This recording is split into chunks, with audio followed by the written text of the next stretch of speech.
il Veneto porta avanti assieme ad altri colleghi ovviamente la volontà di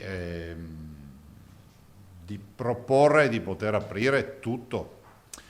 Vi ricordo che è difficile pensare che l'apertura che abbiamo ad oggi, che è pressoché quasi totale, sia un fatto di salvaguardia rispetto all'apertura di quello che è ancora rimasto chiuso. Cioè oggi non c'è più il lockdown e quindi gli incontri, gli scambi tra i cittadini sono assolutamente ad alta intensità.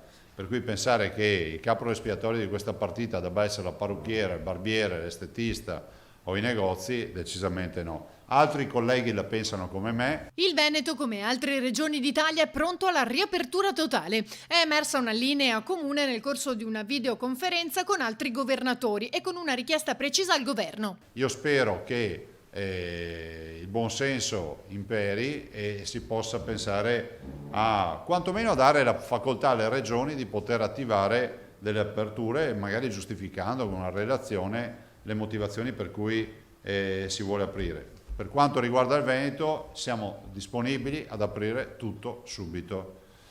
Questa è la nostra visione. Ovviamente fatto salvo sempre gli indicatori sanitari. Io penso che il governo debba prendere atto del fatto che a livello nazionale c'è eterogeneità nella risposta sanitaria, nelle vicende epidemiologiche, per cui è fondamentale che magari si deleghino le regioni sulla base di un piano asseverato da un punto di vista sanitario e tutto, di provvedere alle aperture che ritengono di aprire. Ne uscirà, immagino, un documento, una decisione delle regioni, spero sia unanime, di richiesta di rivedere le posizioni su quelle date che abbiamo sentito annunciare, cioè 1° giugno è un'era glaciale per noi. Pensate che il 1° giugno è come se oggi noi pensassimo ai primi di aprile, cioè è uno scenario totalmente opposto a questo, per cui penso che il 1° giugno sia assolutamente una data inopportuna. Zaia ha poi ribadito l'importanza delle mascherine che proteggono noi stessi e gli altri, annunciando un provvedimento ad hoc per i podisti. Io continuo a dire che è fondamentale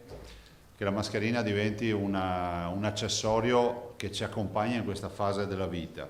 E devo anche dire che stiamo scrivendo una circolare, un'ordinanza, adesso vedrò come fare, perché giustamente molti ci segnalano l'incongruenza del fatto che se è vero da un lato che ad esempio il podista, cioè chi corre a piedi, deve correre senza mascherina, è altrettanto vero che non lo può fare in mezzo ai passeggi pieni di bambini e di cittadini con la mascherina che stanno passeggiando tranquillamente. E quindi bisognerà dire ai podisti che l'attività fisica la devono fare in luoghi non affollati, perché giustamente questo è un fatto che non avevamo valutato, o meglio il buon senso ci dovrebbe portare a valutarlo da soli, no? Tu non puoi metterti a correre senza mascherina in mezzo a fiumi di persone che stanno tranquillamente camminando. Faremo un provvedimento per chiedere ovviamente il rispetto delle regole e siccome lì il rispetto del distanziamento non c'è perché i 2 metri non si riescono a avere, soprattutto in passeggi affollati,